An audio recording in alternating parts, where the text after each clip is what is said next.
Cuomo to be prosecuted.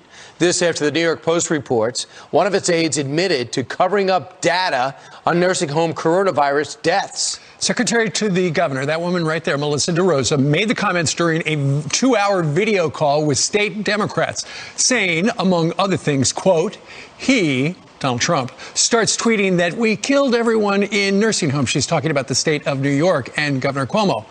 And basically, we froze when he said that because we were in a position where we weren't sure if what we were going to give to the Department of Justice or what we give to you guys was going to be used against us. She's talking to you guys, meaning Democrats in the legislature. Yeah, it was a meeting, 2-hour meeting with just Democrats, and she was apologizing to them for putting them in that position. According to the Associated Press, over 9,000 recovering COVID-19 patients were sent to nursing homes in New York, and that 15,000 facility residents died from the virus in the state. That is up 40% from the 8,900 initially reported. The report comes as Cuomo prepares to meet with President Biden on COVID relief today at the White House for the first time since he's been in office. Let's bring in Janice Dean, Fox News senior meteorologist. Janice, I know you lost both of your in-laws to COVID. How did you feel when you heard... In nursing homes. In nursing homes, right. How did you feel when you heard this report? I felt grateful to the lawmaker who told the New York Post about this meeting, where they admitted that they have covered up this governor for months, almost a year, that we have been wanting answers in the nursing home massacre in New York State that took the lives of at least 15,000 of our elderly loved ones. And now the trickle effect of over 9,000 infected patients that went into those nursing homes that housed our most vulnerable. The governor knew early on. He told us it would be fire through dry grass. He knew. He blamed everyone else except the person that signed the mandate, and they covered for him. And Janice, check this out. As you know, the most astounding thing about the 2-hour call was she was apologetic.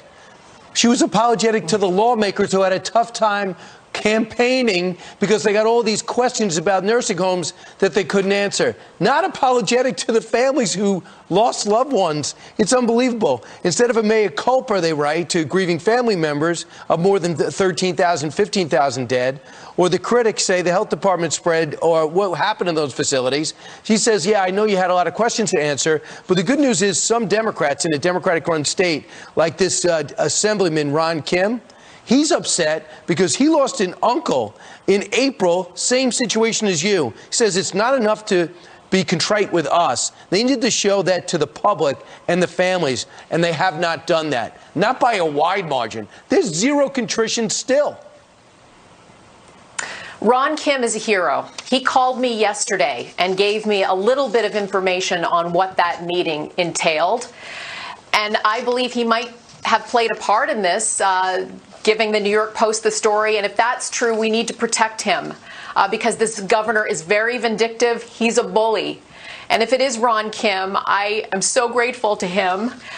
He has been a supporter of all of us, all of our families. And you know what? It's the ones that suffer the greatest loss that want the change.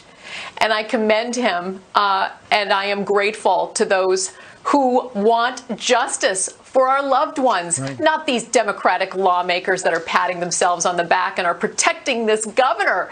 This needs to be an investigation. We need the full law on this. And I heard that President Biden has dismissed the DOJ lawsuit. So you know what? I'm going to keep crying from the mountaintops. He needs to reopen it and get it done. Well, you know, Biden may have said that before this story broke. Now, there's a cover-up. There are Democrats in New York State, including the New York City public advocate, who said, how is this okay? And another Democrat, State Senator Alessandra Biaggi, tweeted, you're only sorry that you got caught. Because of your decisions, thousands of people died who did not have to die. We're not offended, Melissa. We're furious with extremely good reason. And here's the thing. You know, we also heard from another Democrat, Janice. We heard from the Attorney General, Letitia James, just about 3 weeks ago, where she said, you know, the Cuomo numbers were about half what they really were. the administration had said it was something like 8,000, when in reality it was closer to 13,000. And that's when the governor famously sounded so cold with this soundbite. If you think there was a mistake, then go talk to the federal government. It's not about pointing fingers or blame. It's that this became a political football. The report also says the information from nursing homes is often incorrect. It doesn't mean people didn't die, and it doesn't mean people won't die today. That is the curse of COVID. Why COVID? Why did God do this? I don't know. But who cares? 33, 28, died in a hospital, died in a nursing home. They died. And for him to say that, Janice, and this was initially a story that was leaked to the New York Post. The New York Post has got this story. Fox News is doing the story. I did a Google search. I don't see it anywhere on the New York Times website right now. Unless people cover this story in the press, where the governor of the state of New York is accused of a conspiracy to cover up, people should just be outraged, as you have been for months. I'm grateful to Fox News and the New York Post and some of the local reporters that followed this story, but I agree with you. I am not a political person. I have never spoken out on political matters, but because I did not see the coverage of this story, that's why I became an advocate, and I am grateful. Right. I'm grateful to Fox News and our wonderful bosses who allowed me this platform. I don't think we would be at this point if it wasn't for Fox. You know, Janice, when you really Agreed. think about it, for people who are watching that might not have lost a loved one because of COVID, these are lives. These are mothers, fathers.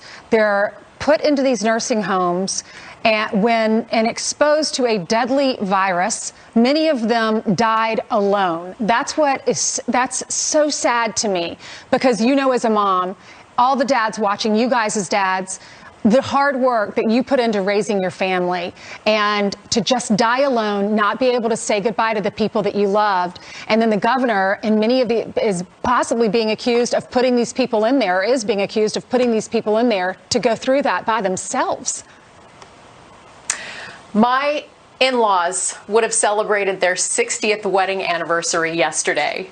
We no longer have them with us. We didn't have a wake or a funeral. We did not see them before they died. We could not hug them. We could not touch them. And to this day, relatives can't see their loved ones in the nursing homes.